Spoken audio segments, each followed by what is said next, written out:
بسم الله الرحمن الرحيم. الرحمن علم القرآن، خلق الإنسان، علمه البيان. الشمس والقمر بحسبان، والنجم والشجر يسجدان، والسماء رفعها ووضع الميزان ألا تطغوا في الميزان وأقيموا الوزن بالقسط ولا تخسروا الميزان. والأرض وضعها للأنام، فيها فاكهة والنخل ذات الأكمام، والحب ذو العصف والريحان. فبأي آلاء ربكما تكذبان؟ خلق الإنسان من صلصال كالفخار، وخلق الجان من مارج من نار. فبأي آلاء ربكما تكذبان؟ رب المشرقين ورب المغربين، فبأي آلاء ربكما تكذبان؟ مرج البحرين يلتقيان، بينهما برزخ لا يبغيان.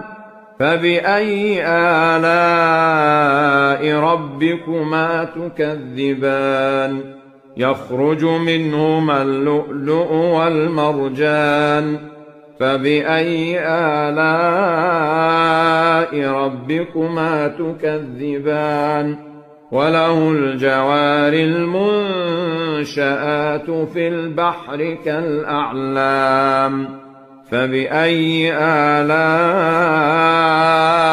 ربكما تكذبان؟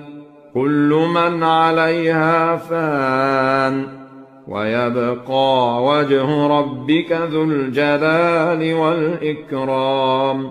فبأي آلاء ربكما تكذبان؟ يسأله من في السماوات والأرض، كل يوم هو في شأن. فبأي آلاء ربكما تكذبان؟ سنفرغ لكم أيها الثقلان. فبأي آلاء ربكما تكذبان؟ يا معشر الجن والإنس إن استطعتم أن تنفذوا من أقطار السماوات والأرض فانفذوا، لا تنفذون إلا بسلطان. فبأي آلاء ربكما تكذبان؟ يرسل عليكما شواظ من نار ونحاس فلا تنتصران. فبأي آلاء ربكما تكذبان؟ فإذا انشقت السماء فكانت وردة كالدهان. فبأي آلاء ربكما تكذبان؟ فيومئذ لا يسأل عن ذنبه إنس ولا جان. فبأي آلاء ربكما تكذبان؟ يعرف المجرمون بسيماهم فيؤخذ بالنواصي والأقدام. فبأي آلاء ربكما تكذبان هذه جهنم التي يكذب بها المجرمون يطوفون بينها وبين حميم آن فبأي آلاء ربكما تكذبان ولمن خاف مقام ربه جنتان فبأي آلاء ربكما تكذبان ذواتا أفنان فبأي آلاء ربكما تكذبان فيهما عينان تجريان فبأي آلاء ربكما تكذبان فيهما من كل فاكهة زوجان فبأي آلاء ربكما تكذبان متكئين على فرش بطائنها من استبرق وجنى الجنتين دان فبأي آلاء ربكما تكذبان فيهن قاصرات الطرف لم يطمثهن إنس قبلهم ولا جان فبأي آلاء ربكما تكذبان كأنهن الياقوت والمرجان فبأي آلاء